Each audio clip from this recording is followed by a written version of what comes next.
Welcome everyone to the Knightmare Frames tier list for September 2023, and this is of course for the global version. You can tell by the low amount of Knightmare Frames I have displayed. Before ranking the Knightmare Frames, I'm going to go over the tiers real quick. So we have S rank, which is the best Knightmare Frames in the game. A rank are solid, not the best, but still really good and definitely use them. Next is the B tier. And these are Knightmare Frames that are good when you first start playing the game, but as you get better Knightmare Frames, you'll slowly transition to using those. Then we have the niche category, so these are Knightmare Frames that are either really good or really bad, but only useful in specific situations, hence why I said niche. And then we have garbage. These are just awful Knightmare Frames. Don't use them, don't waste your time with them. Just move on and pick something else. Trust me. So let's start with the first Knightmare Frame on this list, which is the Lancelot. Obviously S rank. The Varus cannon is the strongest ranged weapon in the game. The melee weapons are also really powerful, and the shield is really good too at 290, which is one of the best in the game. I think it's actually the best in the game right now. A Swiss Army knife, extremely versatile for multiple kinds of pilots in multiple situations. One of the best in the game, maybe the best Knightmare Frame in the game, period. So even though this was kind of randomized, it makes sense that Lancelot should go first, as it is the best Knightmare Frame in the game. Okay, moving on, we have the Glasgow, which I'm putting in the niche category. It's not that great, but with the low cost, it can be useful for certain type of pilots you want to deploy and you don't really care about them sticking around. It's also not the worst pilot to use in the first couple of chapters of the game, but seriously, after that point though, it's really bad, and going forward you'll only use it for the low cost. There are other Knightmare Frames that have a similar type of thing, but the Glasgow seems to be the best of those types. And what I mean is Knightmare Frames that are not really good but have low cost. The Glasgow is probably the best in that category. Next we have is the Knightpolice Glasgow, which I'm putting in the B rank. Good when you start. It's got low cost, high defense, goes well with Senba. It's not a bad option for other passive cost increasers like Nagisa or Millie, and even now I still use it every now and then because it's still a great Knightmare Frame with low cost, so definitely worth B tier. But we will get better defensive Knightmare Frames down the road. We already have some now, but we'll get even better ones, so B tier, which is pretty solid. Next we have is Kallen's Glasgow, easy S rank. It costs nothing to deploy. The attack power is not bad. The range of the special is not bad either, but the reason why it's so good is because it costs nothing to deploy, and that's very useful for pilots like Jeremiah, who you don't care if they stay on the battlefield or not. So Kallen's Glasgow is an easy S rank. Next we have is the normal Sutherland, which is garbage. You can only get this thing from the store. Its attack stats are mediocre. It's actually worse than the Sutherland Purist version, which is free to acquire. I don't know why they made this thing. It is garbage. Do not waste your money on it, and more importantly, it has no Knightmare Frame special. And one general rule that I follow, which is I do not invest into a Knightmare Frame that does not have a Knightmare Frame skill ability. It's a waste of time, so don't do it. And this Knightmare Frame is a great example of that. Okay, next we have is a Sutherland Purist version, easy A rank. You could put in the S rank, but we'll go A rank. High base attack, really good range, good skill ability, not the best, but still really solid. It has really good defense and low cost. And the melee weapon is not bad because it does stun every now and then. You have a chance to stun. It's not guaranteed, but it can stun. And it also boosts the skill of Jeremiah, who's a cost increaser, which is why some people like to use him with the melee weapon of the Purist Sutherland. But like I said, easy A rank and one of the best in the game. If you don't have the Lancelot, this is probably the next best thing, aside from a couple other Knightmare Frames, which we will get to in just a bit. Next is the normal Gloucester, and it's also garbage. At least this time, they gave it pretty good solid attack stats for both the range and the melee weapon.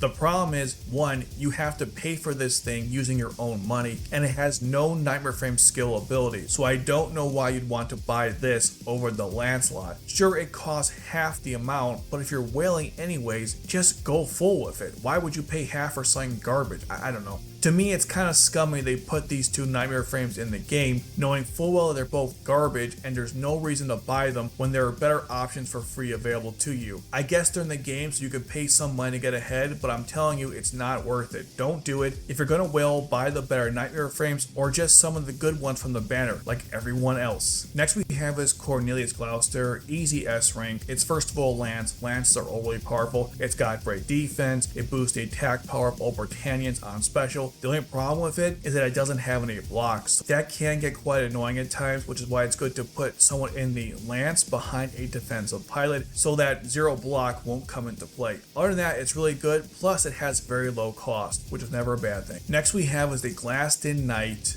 Gloucester, which I'm putting in the A rank. Now, you have to pay for this Knightmare frame in the store. It will get released as part of the normal banner a long time from now. It's the one with Cyborg Jeremiah and the Siegfried, and Claudia will be the pilot that comes with the Glaston Knight Gloucester. So until then, you gotta pay for it. Is it worth paying for it?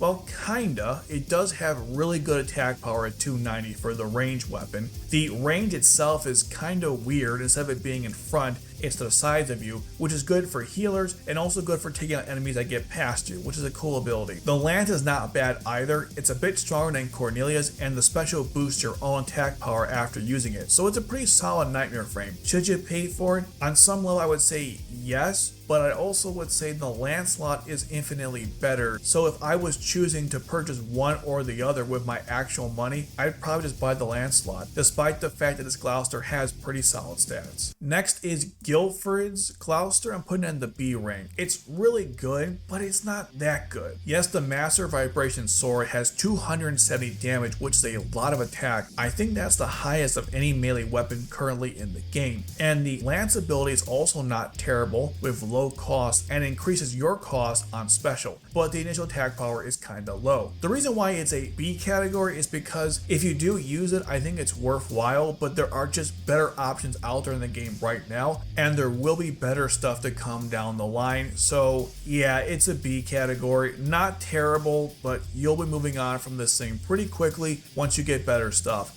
Okay, next we have is Dalton's Gloucester, easy S tier for me. The range of this thing is awesome. It comes in handy in so many different ways. For one, you can take out enemies that are coming from 4 spots ahead, which does come into play, usually against airships, but not just airships. It's great for healers because you can target multiple pilots in a row when they give you those specific type of maps where that comes into play, and it's got pretty decent attack power. It's definitely one of the best for that reason. The Lance, while I never use it, is also pretty good. It increases the attack rate on special, but to me, the range weapon itself is very powerful. It's very unique and comes into play a lot more than you would realize. My only complaint about it is the attack power is kinda low, but other than that, it's fantastic. Next is Zero's Burai, an easy S rank, attacks 2 enemies at once, cloaks on special, has pretty decent base attack and a really good skill ability in terms of the damage it deals, and like I said, it cloaks on special. The only thing I don't like about this Knightmare frame, it has low defense and a very high cost to deploy. Take those 2 things away and you still have one of the best Knightmare frames in the game. Next is the Burai, trash.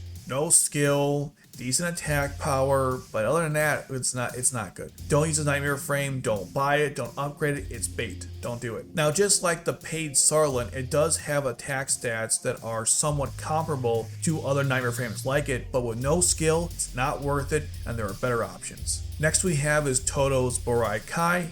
Easy A rank, really powerful in a JLF team, has got good defense, a good number of blocks, and decent attack power, and if you're building a JLF team, it is definitely important to use this Knightmare frame, and of course it combos well with Tohdoh. Next we have is the Burai Kai, the normal version.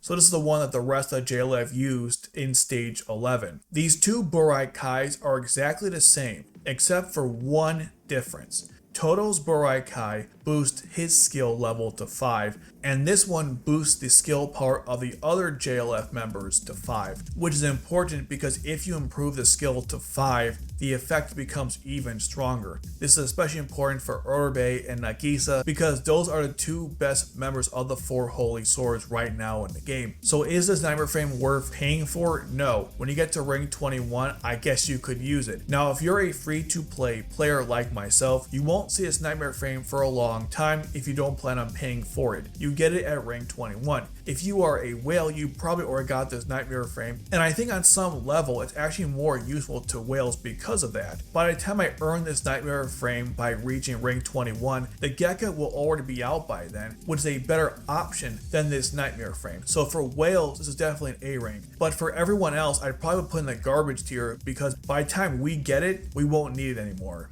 Next is the Burai DIsel version, also really solid. It's got great base attack, low cost, high defense, and a really good special, which is better than the Sutherland, although the cost is a little bit higher. Still really good, and if you complete a certain mission for the current chapter event, you'll get it for free. And if you don't, the only other way to get this Knightmare Frame pilot will be through the store. Well, that's not entirely true, because they will give it away for free again, but that's not for a very long time. So make sure to complete that mission if you want to get the Knightmare Frame right now for free. Next we have is the MR1. This is pure garbage. It's kind of like the Glasgow, only with slightly worse stats. You could use this in the same vein as the Glasgow for a low cost Knightmare Frame, but I think the Glasgow's overall better. The MR1 is simply there because it was in the show and that's why it's in the game. Yeah, it's pretty bad. And last but not least, we have Kallen's Burai, which is a solid Knightmare Frame. I think it's the best Knightmare Frame to use with the defense of Kallen. It's got pretty high base attack stats. The special is not bad either. It's basically a stronger version of Kallen's Glasgow, but it costs a little more to deploy, so you have to consider those pros and cons. For powerful annihilators, this is definitely a good budget option, which is why I put it in the A rank. So that's my Knightmare Frame tier list for September 2023 for the global release of Geass Lost Stories. Let me know your thoughts on this list. And if you're curious, I did a tier list for all the Knightmare Frame pilots in the game, and you can check that out right here.